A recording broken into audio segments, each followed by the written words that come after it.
காணாமல் ஆக்கப்பட்டவர்கள் விவகாரம் நம்பிக்கையை இழந்த புதிய அமைச்சர். எம்பி அர்ச்சுனாவின் சிஐடி விசாரணை தொடர்பில் வெளியாகியுள்ள தகவல். இன்று முதல் நாட்டில் நடைமுறையாகும் புதிய சட்டம். ராஜபக்ஷகளால் இலங்கைக்கு ஏற்பட்டுள்ள பாரிய இழப்பு.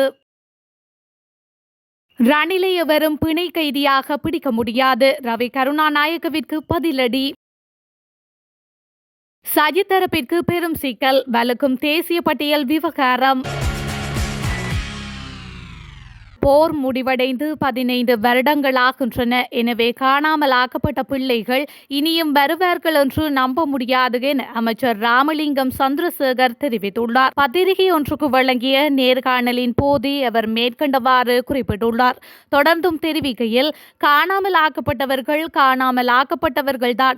இதில் வலிந்து காணாமல் ஆக்கப்பட்டவர்கள் இருக்கின்றனர். தமது பிள்ளைகளை ஒரு சில அதிகாரிகளிடம் ஒப்படைத்த மக்கள் அவர்களுக்கு என்ன நடந்தது என்று கேட்கின்றனர்.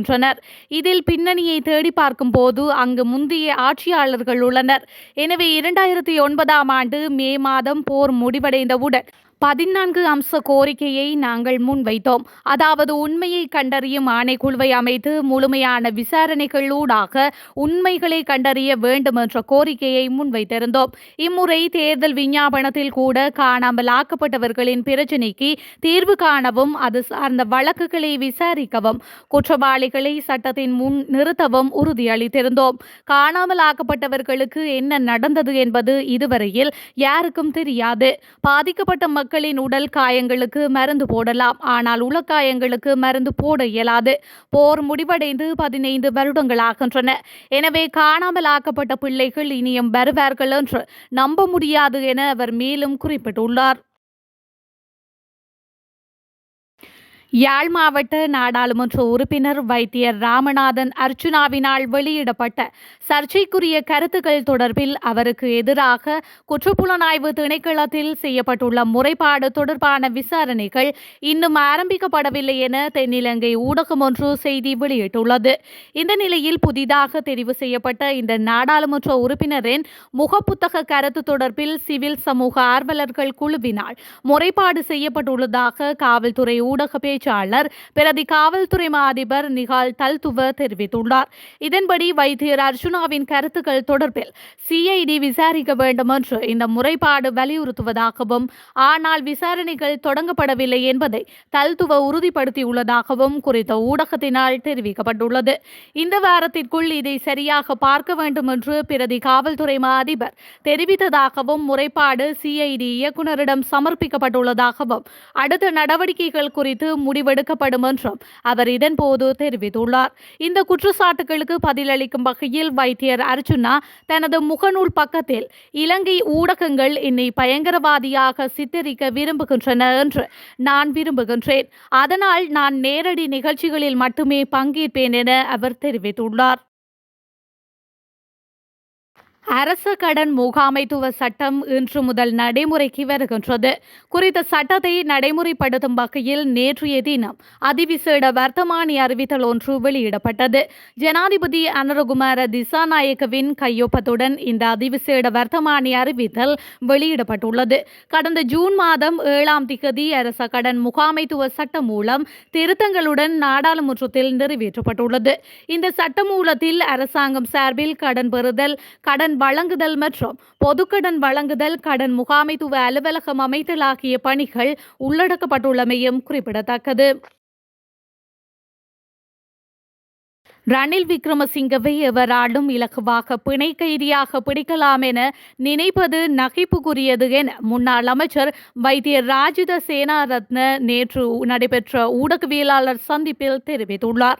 ரணில் மற்றவர்களை பணைய கைதிகளாக பிடிக்கக்கூடியவர் எனவும் சேனாரத்ன தெரிவித்துள்ளார். ரணில் 2-3 பேரின் பணைய கைதியாக மாறிவிட்டதாக ரவி கருணாநாயக்க தெரிவித்த கருத்து தொடர்பில் கொழும்பில் இடம்பெற்ற ஊடகவியலாளர் சந்திப்பில் ஊடகவியலாளர் ஒருவர் கேட்ட கேள்விக்கு பதிலளிக்கும் போதே சேனா ரத்ன மேற்கண்டவாறு தெரிவித்துள்ளார்.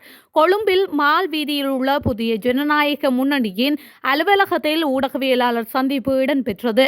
புதிய ஜனநாயக முன்னணியில் தேசிய பட்டியல் விவகாரம் தொடர்பில் பெரும் சர்ச்சை நிலவி வருகின்றமையும் குறிப்பிடத்தக்கது. நடைபெற்று முடிந்த பொதுத் தேர்தலில் ஐக்கிய மக்கள் சக்திக்கு கிடைக்கப்பெற்ற தேசிய பட்டியல் ஆசனங்களுக்கான பெயர்கள் அக்கட்சியின் பொதுச் செயலாளரால் முன்மொழியப்பட்டுள்ளதாக தெரிவிக்கப்படுகின்றது. இதன்படி குறித்த ஆசனங்களுக்கு 20க்கும் மேற்பட்டோர் முன்வந்திருந்ததாகவும் கூறப்படுகின்றது. இந்த நிலையில் ஐக்கிய மக்கள் சக்தி பொதுச் செயலாளர் ரஞ்சித் மத்தும பண்டாரவின் பெயர் மட்டுமே இதன்போது வர்த்தமானியில் வெளியிடப்பட்டுள்ளது. இதற்கமைய தேசிய பட்டியல் இடம்பெற்றுள்ள முன்னாள் நாடாளுமன்ற உறுப்பினர் டலஸ் அழகபெரும பொது தேர்தலில் போட்டியிட்டு தோல்வியடைந்திருந்த ஹிருணிகா பிரேமச்சந்திர, வைத்தியர் சமல் சஞ்சீவ, அசரி திலகரத்ன, எரான் விக்ரமரத்ன, மனோ கணேசன் உள்ளிட்டோர்களில் 4 மீதமுள்ள ஆசனங்கள் வழங்கப்படும் என எதிர்பார்க்கப்படுகின்றது. அத்தோடு மீதமுள்ள 4 ஆசனங்களில் பிரதிநிதித்துவப்படுத்தப்பட்ட பெண்களுக்கு வாய்ப்பு அளிக்கப்பட்டால் தனக்கு ஒரு வாய்ப்பு வேண்டும் என்று ஹிருணிகா பிரேமச்சந்திர கூறியதுடன் முன்னாள் அமைச்சர் டலஸ் அழகபெரும தனக்கான ஆசனத்தையும் கோரியுள்ளார். மேலும் தயாஸ்ரீ ஜெயசேகர நாடாளுமன்றத்துக்கு தெரிவான போதிலும் தேசிய பட்டியல் ஆசனம் ஒன்றையும் தமது தரப்பில் விரும்புவதாகவும் கூறியுள்ளார். மேலும் சஜித் பிரேமதாச தேசிய பட்டியல் ஆசனம் தொடர்பில் தமக்கு வாக்குறுதி வழங்கியுள்ளதாக மனோ கணேசன் தரப்பும் தெரிவித்துள்ளனர். 2023ஆம் ஆண்டு மத்தள ராஜபக்ஷ சர்வதேச விமான நிலையத்தின் செலவு வருமானத்தை விட 8 மடங்கு அதிகரித்துள்ளதாக தேசிய கணக்காய்வு அலுவலகம் சுட்டிக்காட்டியுள்ளது. அலுவலகம் வெளியிட்டுள்ள சமீபத்திய அறிக்கைகளின்படி கடந்த ஆண்டு அதன் செயல்பாட்டு செலவு 2412.9 மில்லியன் ரூபாய் என்பதுடன் வருமானம் 288 மில்லியன் ரூபாய் மாத்திரமே என தெரிவிக்கப்பட்டுள்ளது. இதன்படி 2023ஆம் ஆண்டு விமான நிலையத்திற்கு 2124 மில்லியன் ரூபாய் நட்டம் ஏற்பட்டுள்ளதாக தேசிய கணக்காய்வு அலுவலகம் வெளியிட்டுள்ள அறிக்கையில் குறிப்பிடப்பட்டுள்ளது. 2018 முதல் 2023 வரையான 6 வருட காலப்பகுதியில் வரி செலுத்தியதன் பின்னர் மத்தள விமான நிலையத்தின் திரட்டப்பட்ட நிகர இழப்பு 38,489 மில்லியன் ரூபாவாகும். மேலும் விமான நிலையத்தின் வருடாந்த பயணிகளின் எண்ணிக்கை 1 மில்லியனாக இருந்தாலும் கடந்த 6 வருடங்களில் 190 முதல் 750 பயணிகள் வரை மாத்திரமே அங்கு வந்துள்ளதாக கணக்காய்வு அறிக்கைகள் மூலம் தெரிய வந்துள்ளது. அத்தோடு 6 வருடங்களாக 2182 விமானங்கள் மாத்திரமே இயக்கப்பட்டுள்ளதாகவும் அதில் தெரிவிக்கப்பட்டுள்ளது. இதன்படி மத்தள சர்வதேச விமான நிலையத்தை நிர்மாணிப்பதற்காக செலவிடப்பட்ட 35,364 மில்லியன் ரூபாய் பணம் உரிய முறையில் பயன்படுத்தப்படவில்லை என தேசிய கணக்காய்வு அலுவலகம் வெளியிட்டுள்ள அறிக்கையில் சுட்டிக்காட்டப்பட்டுள்ளது.